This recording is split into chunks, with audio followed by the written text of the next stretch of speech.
इस वक्त आप देख रहे हैं बात मुद्दे की और आपके साथ मैं हूं मोहम्मद कमर खान। मध्य प्रदेश की शिवराज सरकार राज्य में नई शराब नीति लाने की तैयारी में है।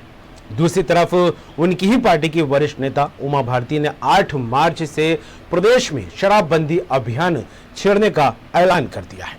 उमा के पार्टी लाइन के विपरीत उठ रहे कदमों से पार्टी और सरकार दोनों को चिंता में डाल दिया है। सरकार 2021 और 22 के लिए जल्द ही नई शराब नीति लागू करने की तैयारियों में है, लेकिन इससे पहले उमा के अभियान से प्रदेश में सियासत गर्मा गई है। हालांकि पूर्व सीएम उमा भारती ने कहा है कि नशा करने के बाद ही रेप की घटनाएं बढ़ रही हैं, इसलिए नशा और शराबबंदी बंद होनी चाहिए, शराबबंदी होनी चाहिए। ऐसा फैसला लेने के लिए राजनीतिक साहस की जरूरत होती है। उन्होंने सोशल मीडिया पर लिखा था, थोड़े से राजस्व का लालच और माफिया का दबाव शराबबंदी नहीं होने देता है। देखा जाए तो सरकारी व्यवस्था ही लोगों को शराब पिलाने का प्रबंध करती है। ऐसे में प्रदेश की राजनीति में अलग रंग सामने आने लगा है। कांग्रेस उमा का समर्थन करती दिखाई दे रही, तो बीजेपी इसे सामाजिक आंदोलन बता रही है और कहा जा रहा है कि यह आंदोलन जन चेतना का है। साथ ही कांग्रेस को चेतावनी देते हुए कैबिनेट मंत्री ये कहते नजर आ रहे हैं कि कांग्रेस हर मसले पर न कूदे, इसका खामियाजा भुगतना पड़ सकता है। नशाबंदी शराबबंदी को लेकर बातें चाहे जो भी हो रही हो, लेकिन प्रदेश में एक बार फिर शुरू हो गई है शराब पर सियासत। जी हां, यही आज का हमारा बात मुद्दे की। इसी पर चर्चा आगे बढ़ाएंगे, मेहमानों से परिचय कराएंगे, लेकिन पहले देखते हैं ये रिपोर्ट।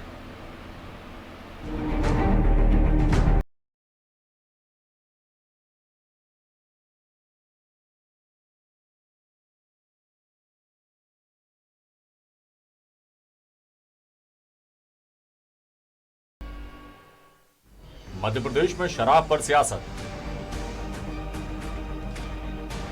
उमा भारती ने अभियान छेड़ने का किया ऐलान, तो कांग्रेस ने बीजेपी सरकार पर साधा निशाना। मध्य प्रदेश की पूर्व मुख्यमंत्री उमा भारती ने शराबबंदी को लेकर अभियान छेड़ने का ऐलान कर दिया है। उमा भारती ने ट्वीट कर लिखा है कि 8 मार्च से प्रदेश में शराबबंदी अभियान चलाएंगे। उमा ने ट्वीट कर शराबबंदी के लिए अभियान का ऐलान करते हुए कहा कि मध्य प्रदेश की बेटी खुशबू इसकी प्लानिंग कर रही है। ये किस तरह का होगा, इसकी जानकारी अगले 5 दिन में पता चल जाएगी। वहीं उमा भारती के ऐलान के बाद प्रदेश में सियासत भी शुरू हो गई है। बीजेपी ने इसे सामाजिक आंदोलन बताया, तो कांग्रेस ने बीजेपी सरकार पर निशाना साधा है।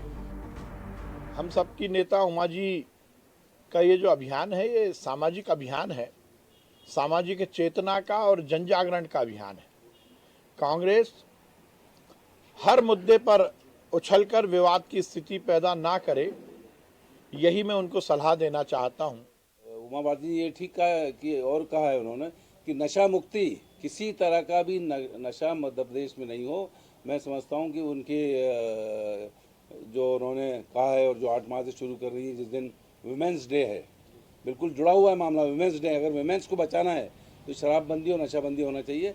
मैं समझता हूँ इसका स्वागत किया जाना चाहिए। बड़ी बहन उमा भारती जी ने जो आज एक ऐलान किया है कि मध्य प्रदेश में पूर्णतः शराबबंदी होनी चाहिए, मैं भी इसके पक्ष में हूँ। एक जायज़ मांग बहन की है, उमा जी की। मैं और मेरी पार्टी का पूर्ण समर्थन उमा जी को है इस संघर्ष में।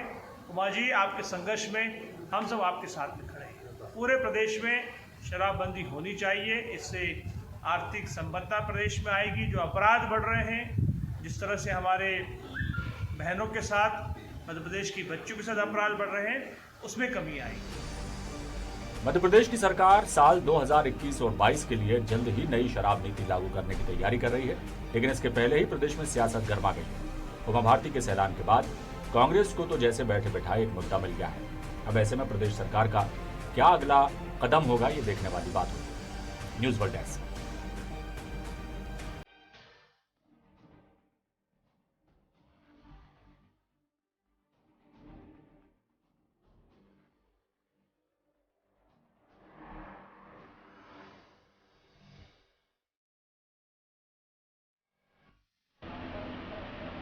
वाकई शराबबंदी को लेकर कहा जाए तो कांग्रेस को बैठे बिठाए मुद्दा मिल गया और इन परिस्थितियों के बीच सरकार का अगला कदम क्या होगा देखने वाली बात होगी। लेकिन उससे पहले सियासत यहां पर शराब पर गर्माती दिखाई देनी है। मेहमान हमारे साथ जुड़ गए हैं, बीजेपी नेता हमारे साथ रहेंगे, पूर्व विधायक बीजेपी के वरिष्ठ नेता है शंकरलाल तिवारी जी, आपका स्वागत है। और कांग्रेस नेता योगेश यादव जी हमारे साथ रहेंगे, आपका भी बहुत बहुत स्वागत है। और वरिष्ठ पत्रकार चैतन्य भट्ट हमारे साथ रहेंगे, आपका भी बहुत बहुत स्वागत है। शंकरलाल तिवारी जी, शुरुआत आपसे ही करें। जिस तरह बात की जाए उमा भारती को लेकर, एक तरफ सरकार शराब को लेकर एक नई नीति लाने की बात कर रही है और इसकी तैयारियां होती सरकार में दिखने लगी थी, लेकिन ऐसे में उमा भारती अभियान को लेकर आगे बढ़ती दिखाई दे रही है। किस तरह देखेंगे आप इसको? मैं तो इसे इसी तरह देख रहा हूँ कि यशस्वी नेता हम सबकी और सच में नेता कम और संत ज्यादा जी, और पूर्णतः संत ही, मैं ऐसा मानता हूँ उनको। और मेरा सोचिए कि वो हमेशा चुनौती भरा काम जो समाज के लिए और विशेषकर गरीब वर्गों के लिए, जी, आम आदमी के लिए और एक दिशा निर्देशक का काम करे, ऐसी चुनौतियां उमा जी अपने हाथों में लेती रही जी, और आज भी वही उन्होंने किया है। चाहे गंगा सफाई अभियान हो जी, और चाहे गंगा सफाई अभियान के दौरान मिली हुई वो बिटिया हो जिनको उन्होंने ब्रांड एम्बेसडर खुशबू जी, के नाम से और लॉन्च किया है और कहा है कि 8 मार्च से नशा मुक्ति अभियान चलेगा। जी, मैं सोचता हूँ समाज के अंदर सबसे गंदी कुरीति, जी, आर्थिक और सामाजिक और स्वास्थ्य तीनों दृष्टि से, सभी दृष्टि से जीवन को नष्ट करने वाला नशा, जी, और उस नशे के मामले में यदि उमा जी ने कोई संकल्प लिया है, कोई चुनौती उन्होंने स्वीकार की है, तो ये समाज जी, के लिए बहुत ही मैं सोचता हूँ कि अभिनंदनीय क्षण है। जी, और उमा जी से यशस्वी नेता ने जब कहा है तो मैं ऐसा मानता हूँ कि समाज में जन चेतना और आम आदमी में,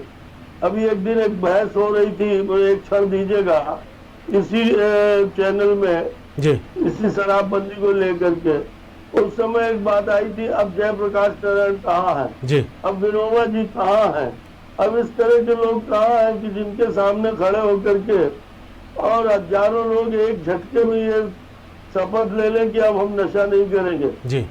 आज जब उमा जी ने इस बात को कहा कि मैं नशा मुक्ति आंदोलन चलाऊंगी, तो ऐसा लगा है कि उमा जी के समक्ष प्रदेश के नौजवान और प्रदेश के वो तमाम लोग जो नशे से प्रभावित होकर के पीड़ित शोषित है। जी, चलिए, एक तरफ चुनौती की बात आप कहते नजर आ रहे हैं, दूसरी तरफ सरकार की नीति है शराब को लेकर, इस पर फिर मैं आपका रुख करूंगा। क्या कहेंगे योगेश यादव जी, जिस तरह से उमा भारती शराब को बुराई बताती दिखाई दे रही है, लेकिन बीजेपी उनके अभियान को जन चेतना जन जागरण से जोड़कर बात कहती नजर आ रही है, क्योंकि दूसरी तरफ अगर देखा जाए तो सीएम शिवराज सिंह चौहान नई शराब नीति लाने को लेकर सरकार यहाँ की बात करती दिखाई दे रही, क्या कहेंगे? देखिए, इस अभियान को आप जन चेतना या सामाजिक अभियान के रूप में ना जोड़ना, ये चूंकि एक राजनीतिक मुद्दा भी है, सरकार है और सरकार की एक जवाबदेही होती है। और निश्चय ही उमा जी का ये कथन और ये आह्वान बहुत ही आवश्यक था, क्योंकि आप जानते हैं कि शिवराज सिंह जी के गवर्नमेंट में विगत 15 वर्षों में, और उसके बाद फिर वो सिलसिला शुरू हो गया है 8-9 महीने से, ये मध्य प्रदेश नहीं बचा, ये मध्य प्रदेश हो गया जहां, और इसी के कारण यहाँ पर जो बलात्कार की घटनाएं, रेप की घटनाएं होती है कि शराब हर जो बुराई है उसका मूल कारण होता है।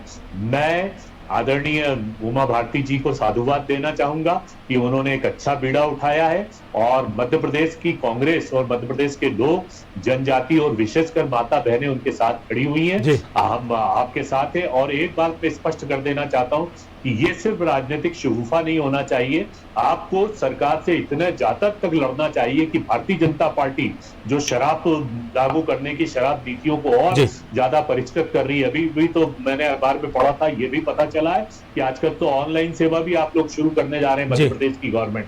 तो ऐसी आबकारी नीतियों के विरुद्ध में यदि उमा भारती जी को इस्तीफा भी देना पड़े तो भारतीय जनता पार्टी जैसी पार्टी को छोड़ देना चाहिए। और शंकरलाल जी तिवारी जो कह रहे थे, नहीं सुनना जी अरे दादा सुन लो, पूरी बात सुन लो। और शंकर लाल जी तिवारी ने जो बात कही है कि वो एक साधु है, वो संत है, तो मैं उनकी आत्मा का सम्मान करते हुए, मेरे को तो शंकर लाल जी तिवारी भी संत नजर आ रहे हैं, साधु दिख रहे हैं, इनको भी इस्तीफा देना चाहिए ऐसी पार्टी। चलिए समय घोषणा कर देना चाहिए कि हम भारतीय जनता पार्टी के। चलिए इस पर फिर प्रतिक्रिया लूंगा शंकर लाल जी की, लेकिन उससे पहले बात कर लेते हैं वरिष्ठ पत्रकार चैतन्य भट्ट हमारे साथ जुड़े हुए योगेश जी। शंकर लाल जी मैं फिर रुक करूंगा, फिर आपको वक्त दूंगा बोलने के लिए। चैतन्य भट्ट जी से मैं रुक करना चाहूंगा। चैतन्य जी क्या कहेंगे? सरकारें आती हैं चली जाती हैं, लेकिन शराबबंदी को लेकर बात जरूर कही जाती है, विपक्ष हो या सत्ता पक्ष हो, अपने अपने स्तर पर इसको मुद्दा बनाने की कोशिश जरूर होती दिखाई देती है। लेकिन जिस तरह से मध्य प्रदेश की स्थिति में देखा जाए तो एक तरफ शराब नीति को लेकर काम होता सरकार की तरफ से दिखाई दे रहा है, तो वहीं उन्हीं की एक दिग्गज नेता, एक पूर्व सीएम को लेकर बात करें उमा भारती, एक आंदोलन चलाने की बात करती दिखाई दे रही है नशाबंदी और शराबबंदी को लेकर। किस तरह देखें भट्ट जी? देखिए यही तो विरोधाभास है। एक ही पार्टी के दो बड़े नेता अगर इस तरह की बात कर रहे हैं तो निश्चित तौर पर उसमें विरोधाभास है। शिवराज सिंह चौहान ने ये बात जरूर कही थी कि हम 10 साल तक शराब की दुकानें नहीं खोलेंगे, और उन्होंने नहीं भी खोली। लेकिन अभी हाल ही में जो नई आबकारी नीति आई, जो आबकारी विभाग ने जगदीश देवड़ा जी आबकारी मंत्री उनके पास भेजी है और उसमें निर्णय होना है, उसमें तो सबसे बड़ी बात यह है कि अब ऑनलाइन शराब की बिक्री भी होगी। अभी तक जो लोग शर्म के मारे या छुप छुप के शराब की दुकानों में जाते थे, अब वो घरों में शराब बनाएंगे। शराब तो एक बहुत बड़ी सामाजिक बुराई है जिसका निश्चित तौर पे उसका दमन होना जरूरी है। क्योंकि आप देखिए कि बिहार में जब शराबबंदी लागू हुई उसके बाद से जो सर्वे आए उसमें अपराधों में कमी आई है। सरकार हमेशा इस बात का रोना रोती है कि साहब इससे बहुत बड़ा राजस्व का लाभ होता है और अगर हम शराबबंदी कर देंगे तो राजस्व नहीं मिलेगा। लेकिन अगर बिहार जैसा सबसे पिछड़ा और गरीब आर्थिक रूप से कमजोर प्रदेश अगर शराबबंदी कर देता है तो कई तरीके हैं आपके राजस्व के। उमा भारती तो पहले भी कह चुकी हैं कि भाई हम बताएंगे आपको कि राजस्व कैसे इकट्ठा हुआ जा सकता है। तो शराब को लेके अगर उमा भारती इस तरह का कोई जन चेतना अभियान चालू कर रही हैं तो बहुत प्रशंसा की बात है। लेकिन इसमें दो चीजें और भी हैं। अगर वो सामाजिक दृष्टिकोण से कर रही हैं तब तो ठीक है, लेकिन अगर राजनीतिक दृष्टिकोण से अपने वजूद को फिर से स्थापित करने की स्थिति में है अगर वो, क्योंकि अभी वो मेन स्ट्रीम से काफी अलग है, तो हो सकता है कि मध्य प्रदेश में वो अपनी जड़ें फिर से मजबूत करने के लिए इस तरह का कोई जन आंदोलन कर रहे हैं। तो अगर वो सामाजिक दृष्टिकोण से कर रही हैं, बहनों भाइयों के लिए कर रही हैं, गरीब महिलाओं के पतियों को शराब से मुक्ति दिलाने की बात कर रही है तो बहुत अच्छी बात है। बिल्कुल चैतन्य जी, जिस तरह से शंकरलाल तिवारी जी ने ये बात कही है कि जिन कामों में चुनौती होती है उनका बीड़ा उठाती उमा भारती नजर आती है। जी चैतन्य, देखिए बहुत अच्छी बात है निश्चित तौर पे, लेकिन काफी समय से ये तो शराब तो सारे पूरे देश में लागू है। शराब तो चल रही है सब देश में। अगर वो उस समय पहले भी इस तरह की अगर कोई बात करती है कि भाई जैसे ही पद में आई थी वो उसी समय की केंद्रीय मंत्री थी, तब भी अगर वो शराब के खिलाफ आंदोलन करती है और ये कहती है कि जितने भाजपा के शासित प्रदेश है वो सब शराबबंदी करे, तो निश्चित तौर पर ऐसा लगता है कि हाँ भाई उनकी शराब के प्रति दुराग्रह है। लेकिन अभी जो स्थितियां बन रही हैं उसमें बहुत से सवाल उठ के खड़े हो रहे हैं कि भाई कहीं ऐसा तो नहीं है कि उमा भारती जी अपने राजनीतिक दृष्टिकोण के हिसाब से कर रही हैं। लेकिन मुझे लगता है कि अगर वो राजनीतिक दृष्टिकोण से भी कर रही हैं और सामाजिक दृष्टिकोण अगर उससे बहुत ज्यादा नहीं है तो भी वो प्रशंसा के पात्र हैं, क्योंकि एक बहुत बड़े जो एक नशे की जो आदत होती है वो लोगों को बर्बाद करती है। आप देखिए कि अवैध शराब को लेके मुरैना में कितनी मौतें हो गई और उसके बाद जब ACS रिपोर्ट आई उसमें ये बताया गया कि पुलिस और आबकारी विभाग की मिली भगत से अवैध शराब का धंधा चल रहा था। तो ऐसा नहीं है कि अगर आप अवैध शराब के लिए बहुत सी शराब दुकानें खोलने के साथ 5 दुकानें हो जाएंगी तो लोग अवैध शराब। बिल्कुल चैतन्य, जब शराब को लेकर बात आती है तो राजस्व को लेकर भी बात लगातार कही जाती रही है। क्या कहेंगे शंकर लाल जी, क्योंकि जिस तरह से ये बात भी किसी से छुपी नहीं कि एक बड़ा हिस्सा शराब को लेकर बात की जाए तो राजस्व का सरकार की तरफ आता दिखाई देता है। लेकिन इसी राजस्व को लेकर पूर्व सीएम उमा भारती ये बात कह चुकी है कि थोड़े से राजस्व के लिए राजस्व का लालच और माफिया का दबाव शराबबंदी नहीं होने देता है। तो शायद यही वजह है कि अब वो मैदान में उतरती दिखाई दे रही है और सामाजिक रूप से जन चेतना की बात कहती उतरती दिखाई दे रही है। लेकिन कहीं ना कहीं राजस्व लेकर बात की जाए तो सरकार को इसकी भी जरूरत होती है। क्या कहेंगे शंकरलाल जी? मैं तो एक ही बात कहूंगा कि ये जो नशे का मामला है जी, ये नशे का मामला सियासती मामला नहीं जी। सरकारें भले तय करती रही हैं, अगर इस तरह सरकारों की बात अपन लेकर के उमा जी के ऐलान पर ही बैठ जाएंगे जी तो मेरा भी अपना अनुभव रहा है। अभी आदरणीय भट्ट जी ने अपना अनुभव बताया कि जहां नशाबंदी हुई है गुजरात में या बिहार में, वहाँ नशाबंदी की आड़ में और नशा की कालाबाजारी और अधिक इस पर कहीं न कहीं नशे के खेल में जी और गैंगवार वगैरह होने लगे। इतने ही नहीं, नशाबंदी सच में एक चुनौती भरा काम है जी क्योंकि इसमें बाहर से लोग नहीं है, जी समाज के लोग ही और ये नशे में शामिल है जी। और इसलिए इनके लिए जन जागरण चलाने की बात उन्होंने कही। नशाबंदी शराबबंदी जरूरी है या नहीं शंकरलाल जी, बताइएगा।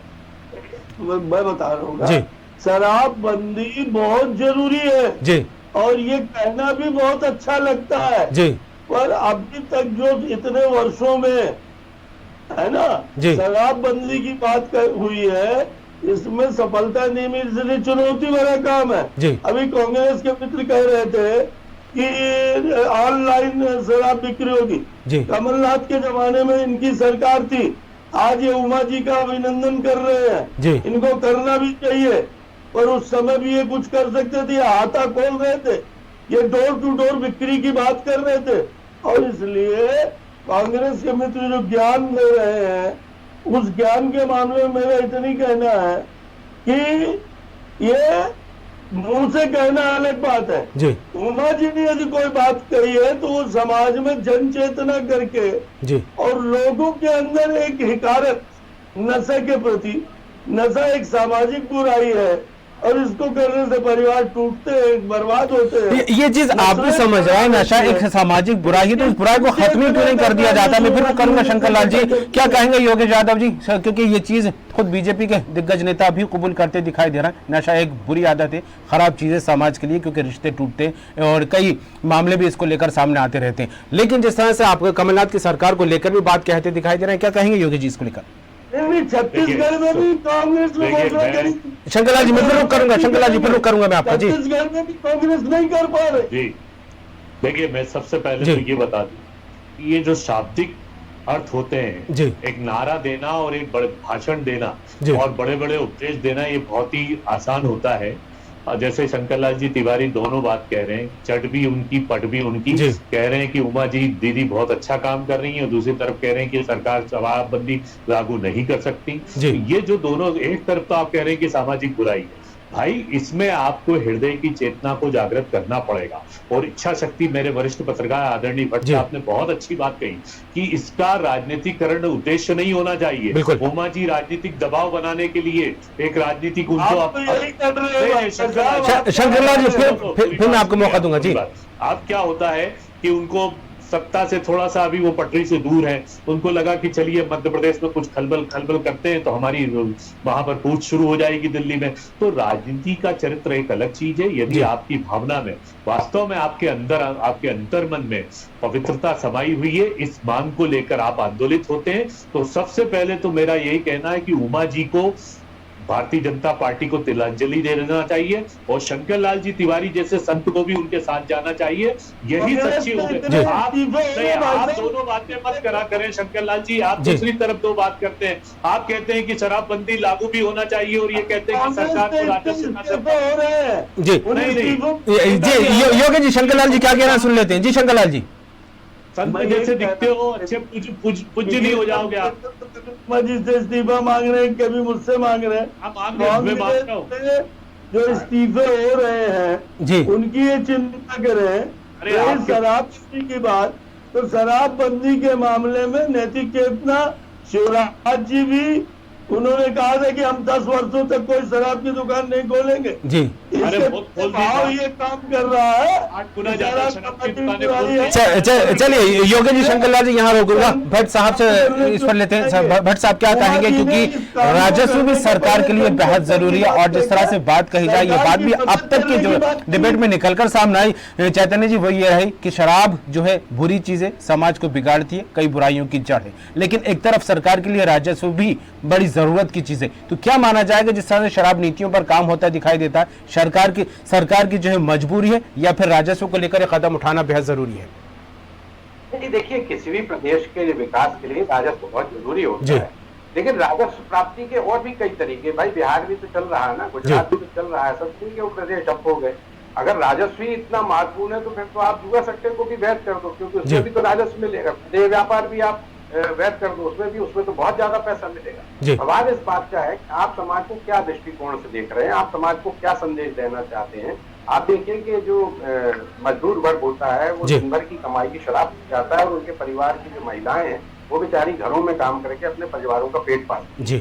तो ये एक बहुत सामाजिक बुराई है और जिसके लिए निश्चित तौर पे सामाजिक चेतना बहुत जरूरी है और उसके साथ साथ राजनीतिक इच्छा शक्ति की भी उसकी जरूरत है, क्योंकि अगर सिर्फ राजस्व का बहाना देके हम शराब और इस तरह की दूसरी जो बुराइयां हैं उनको अगर हम बढ़ावा देते रहेंगे तो निश्चित तौर पे प्रदेश के लिए ठीक बात नहीं है। अपराध भी होते हैं शराब के साथ साथ, उसके साथ जो परिवार है वो बर्बाद होते हैं, अवैध शराब पीते हैं लोग, गंदी शराब पीते हैं जो नालों में उतरती है। हमारे जबलपुर में सैकड़ों जगह ऐसी हैं जहाँ पे नालों में शराब उतरती है, उसका क्या हश्र होगा ये आप सोच सकते हैं। तो अगर उमा भारती जी का अगर ये एक बहुत अच्छा कदम है, मैं तो इसकी निश्चित तौर पर प्रशंसा करूंगा और भारतीय जनता पार्टी को निश्चित तौर पे इस बारे में सोचना चाहिए कि हमारी इतनी वरिष्ठ नेता जो पूर्व मंत्री रही हैं, केंद्रीय मंत्री रही हैं और जो एक साध्वी भी हैं, अगर वो कोई बात कह रही तो इस पर विचार करके मुझे तो लगता है कि पूरे भाजपा शासित प्रदेशों में अगर इस तरह का कोई आंदोलन छेड़ा जाए और अगर उसके लिए कोई राजस्व के दूसरे तरीके खोजे जाए तो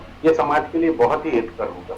चलिए बिल्कुल, क्या कहेंगे शंकर लाल जी, क्योंकि जन चेतना की बात लगातार निकलकर सामने आ रही है, जिस तरह से ऐलान करती दिखाई दे रही है उमा भारती और कहा जा रहा है समाज के हित में बेहद जरूरी है, क्योंकि शराब की बुराइयों के चलते कई तरह की बुराइयां उपजती समाज में दिखाई देती हैं। लेकिन जिस तरह से जन चेतना की बात आप कर रहे हैं, चुनौती की बात आप कहते दिखाई दे रहा है और शराब नीति को लेकर भी बात आप कहते दिखाई दे रहे हैं, तो इन तमाम परिस्थितियों को लेकर अगर बात की जाए तो क्या कुछ सही मानते हैं और क्या कुछ गलत मानते हैं, क्योंकि एक तरफ राजनीति है, दूसरी तरफ सामाजिक हित है। ये मैं भट्ट जी के सुझावों से बहुत दूर तक सहमत हूँ। भट्ट जी ने बड़े प्रेम से और सारी बातों को कह दिया है। उन्होंने ये भी जो मैं कह रहा था उन्होंने उसकी मेरी पुष्टि की, मुझे धन्यवाद करता हूँ कि उमा जी ने यदि जन चेतना के माध्यम से और समाज के अंदर जा करके और नशे के प्रति एक विरक्ति का भाव, नशे के प्रति उपेक्षा का भाव और नशे से होने वाले नुकसानों को समझ करके यदि समाज में एक चेतना जाती है तो मैं उनकी ये बात भी मानता हूं कि राजनीतिक इच्छा शक्ति यदि रही तो राजस्व के अन्य सोर्सेज भी ढूंढे जा सकते हैं और इस काम को धीरे धीरे करके आम जनजीवन से निकाला जा सकता है। और इस बात को लेकर के कांग्रेस के लोग मियां मिट्ठू बने और कांग्रेस के लोग ताली बजाए, कहीं उमा जी का अभिनंदन कर रहे हैं, कहीं उमा जी मंत्री थी तब उन्होंने क्यों नहीं कर लिया। मैं सोचता हूँ ये बहुत ही ओछा सोच है। उमा जी ने जो पीड़ा व्यक्त करी है और जो घोषणा करी है उसके पीछे उनका व्यक्तित्व और राष्ट्रीय सोच है और गरीब के प्रति उनमें है।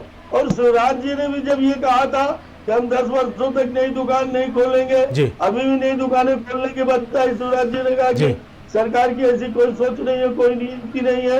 कांग्रेस के जमाने में जो लोग आज इस विवाद में मजा लेने की बात सोच रहे हैं वो सोचे कि कमलनाथ जी ने हाथा खोल दुकान, शंकर लाल जी दुकानें नहीं खोलने की भली बात ना हो रही है, लेकिन घर घर तक शराब पहुंचाने की बात जरूर विपक्ष कहता दिखाई दे रहा है। घर घर तक शराब में कांग्रेस की सरकार ने घोषणा करी थी और इसलिए दूसरे को ज्ञान देने के बजाय हमारे यहाँ तो नेता भी प्रयास कर रहे हैं जन चेतना के माध्यम से और सरकार भी इस प्रयास में लगी है कि हम किसी न किसी तरह एक तो पहले चरण में अवैध शराब को हम बाधित करें, अवैध शराब को रोके, फिर नई दुकानें न खोले और धीरे धीरे जाकर के जन जागृति के माध्यम से जनता की इच्छा शक्ति और सरकार की इच्छा शक्ति के घालमेल से इस बुराई का चलिए बिल्कुल। योगी जी क्या कहेंगे, कांग्रेस अपने आप में मियां बिट्ठू बन रही है जिस तरह से शंकर लाल जी कहते दिखाई दे रहा है और अरुण यादव जी की जिस तरह से बात निकलकर सामने आई, उन्होंने भी खुले तौर पर समर्थन किया उमा भारती के बयान को लेकर। लेकिन जिस तरह से कैबिनेट मंत्री विश्वास सारंग को लेकर बात की जाए तो उन्होंने कहा कि चेतावनी दी है इस तरह की कि हर मुद्दे को लेकर जो है कांग्रेस को बीच में नहीं आना चाहिए, इसका जो है खामियाजा भुगतना पड़ सकता है। तो किस तरह देखते हैं इस तरह की जो बयानबाजी लगातार निकलकर सामने आ रही है, जिस तरह से आप समर्थन कर रहे हैं उमा भारती के बयान को? योगेश जी देखिए, हम चलिए हम कांग्रेस को अलग रखते हैं। अब आप पे ही पर निर्णय छोड़ देते हैं। भाई उमा भारती जी आज अटल बिहारी वाजपेयी, मुरली मनोहर जोशी या लाल कृष्ण आडवाणी के समकालीन रही हैं। मंच पर शिवराज सिंह जी चौहान उनको दीदी कहते हैं, बड़ा मान करते हैं कि दीदी के आदर्श पथ चिन्हों पर चलना है। वो शिवराज सिंह जी को एक लाइन में कहते हैं कि शिवराज सिंह जी, मध्य प्रदेश में नशाबंदी लागू की जानी चाहिए और किया जाना चाहिए। एक लाइन का निर्णय साहब, कल कैबिनेट में प्रस्ताव पारित हो जाएगा, नशाबंदी लागू हो जाएगी। ये जन चेतना, जन आंदोलन, ये कहीं ना कहीं से फिर एक राजनीतिक शिगुफा नजर आता है जो भट्ट साहब कह रहे थे। इसमें स्पष्टता, पवित्रता होना चाहिए, जवाबदेही होना चाहिए। और शंकरलाल जी तिवारी जी,